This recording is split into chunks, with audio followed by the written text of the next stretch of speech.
Puji Tuhan, selamat pagi Bapak Ibu Saudara sekalian. Berkat Tuhan menjadi bagian milik kita dan biarlah sukacita Tuhan sendiri yang menguatkan dan yang menuntun kita dengan kasih setianya. 1 Petrus 5 ayat yang ke-7 sampai dengan ayat yang ke-8 berkata demikian.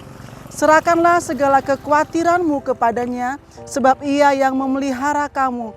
Sadarlah dan berjaga-jagalah, lawan musuh iblis berjalan sekeliling sama seperti singa yang mengaum-ngaum dan mencari orang yang dapat ditelannya. Puji nama Tuhan, khawatir adalah satu keadaan di mana kita cemas, kita takut dengan keadaan yang belum pasti terjadi. Dan ketika berbicara soal kekhawatiran, itu bisa menimpa siapa saja. Baik dia sebagai pimpinan, bawahan, anak muda, lansia, bahkan anak-anak pun pernah ada dalam situasi dan kondisi di bagaimana hatinya merasa khawatir.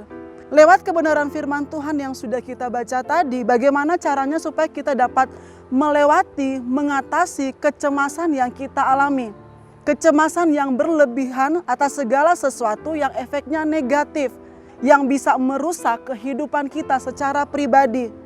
Di sini firman Tuhan mengatakan yang pertama yang harus kita lakukan adalah menyerahkan segala khawatir kita. Segala berarti semua, bukan hanya sisi-sisi tertentu.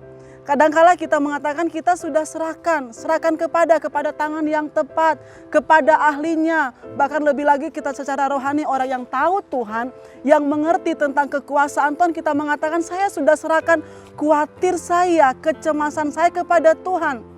Tetapi kenapa justru bukannya kecemasan itu semakin hilang, tetapi tetap ada dan bahkan sangat membuat kita tidak berdaya akhir-akhir ini atau dalam situasi yang kita hadapi ketika kita berada di muka bumi ini. Tetapi firman Tuhan mengatakan tetap serahkanlah segala kekhawatiran kita. Karena apa? Karena Tuhan yang akan memelihara kita. Bapak Ibu Saudara yang dikasih oleh Tuhan, kemudian dalam hidup ini kita kadangkala ketika iman kita kuat, ketika kita begitu disiplin dengan hidup kita, kita bisa mengalahkan kekhawatiran. Tetapi ada kalanya juga kita ditaklukkan oleh kecemasan, oleh kekhawatiran yang kita hadapi. Apa yang mempengaruhi hidup saya dan saudara sehingga kita bisa khawatir, kita bisa cemas atau anxiety? Karena apa yang kita lihat, apa yang kita dengar, apa yang kita rasakan. Ketika kita melihat mungkin di depan kita terjadi kecelakaan, kita melihat akibat dari kecelakaan tersebut, ada darah yang keluar, ada kepala yang pecah atau hal-hal yang menakutkan. Tiba-tiba kita bisa cemas, kita bisa memikirkan orang-orang yang kita kasihi, yang jauh dalam pengawasan kita. Bagaimana kalau hal itu terjadi? Kemudian kekhawatiran, kecemasan yang berlebih ketika kita mendengar perkataan orang tentang hal-hal tertentu. Seolah-olah masa depan kita diatur oleh perkataan manusia. Sehingga kita lebih takut kepada manusia yang tidak bisa membunuh jiwa kita pada seharusnya. Daripada kita mau takut dan mengasihi Tuhan yang memelihara kehidupan kita. Jadi di sini yang pertama kita serahkan khawatir kita. Yang kedua jangan berhenti untuk berjuang. Kalau kita berhenti untuk berjuang, kita tidak semangat lagi bagaimana kita bisa mengalahkan kekhawatiran dan kecemasan kita. Karena dalam ayat 8 berkata, sadarlah dan berjaga-jagalah, lawanmu si iblis. Berarti kita harus berjuang, kita harus melawan kecemasan kekhawatiran kita. Bagaimana caranya?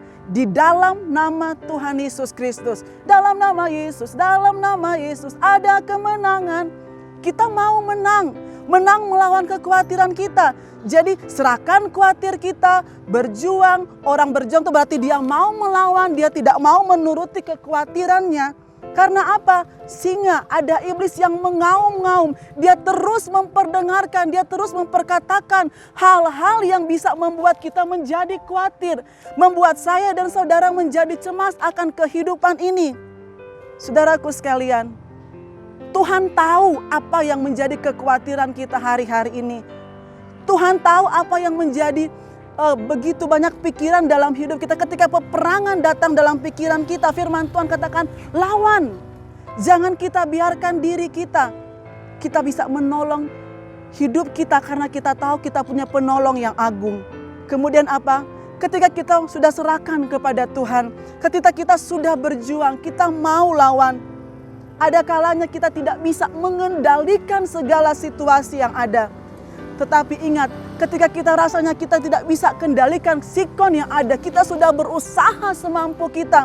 Apa yang kita punya kita lakukan. Kita katakan, saya sudah serahkan, saya sudah berjuang, saya sudah melawan. Pada akhirnya kita katakan, saya tidak bisa mengendalikan pikiran, perasaan, sikon yang ada. Tetapi saya bisa beriman untuk berkata, Tuhan pengendali hidup saya dan saudara. Jadi di sini ketika firman Tuhan disampaikan, kita bisa percaya Tuhan tetap pegang kendali atas sikon, atas kondisi hidup kita. Sehingga kita bisa belajar untuk menjadi pribadi-pribadi yang tidak khawatir, yang tidak cemas. Itu bukan hanya sekali, 2 kali, 3 kali. Tapi berkali-kali kita harus melakukan firman Tuhan dalam kasih karunia-Nya. Sehingga ketika hal apapun yang datang yang coba-coba mengkhawatirkan kita, seperti singa yang mengaum-ngaum di dalam segala situasi kita, kita bisa berkata, Tuhan, Engkau tetap pegang kendali di dalam hidup kita. Sehingga kita tahu firman Tuhan, semua yang manis, semua yang indah, semua yang sedap didengar dalam Filipi mengatakan, itu yang harus kita pikirkan. Sehingga apa? Sehingga kita tidak menjadi khawatir lagi. Sebab apa? Firman Tuhan mengatakan Allah memelihara hidup saya dan saudara. Hari lepas hari Tuhan akan menopang kita sehingga kita dapat bersemangat menjalani hari yang baru yang Tuhan berikan bagi saya dan saudara. Amin. Puji Tuhan. Mari kita satu dalam doa. Bapa dalam surga, kami datang kepada Engkau, Tuhan yang memegang kendali hidup kami. Dan Tuhan yang kami sembah di dalam nama Tuhan Yesus Kristus tidak pernah meninggalkan kami. Ketika ada yang lemah Tuhan, ketika ada yang sedang berjuang hari-hari ini, kami tidak berjuang sendiri. Tetapi Tuhan ada bersama-sama dengan kami untuk menjadikan kami seorang pemenang, bahkan lebih daripada pemenang. Ketika ada Tuhan anak-anak Tuhan, ada jiwa-jiwa yang sedang terluka, mereka khawatir, mereka cemas, biarlah firman ini yang membangkitkan, yang memberikan semangat untuk kami menyerahkan segala kekhawatiran kami kepada Engkau.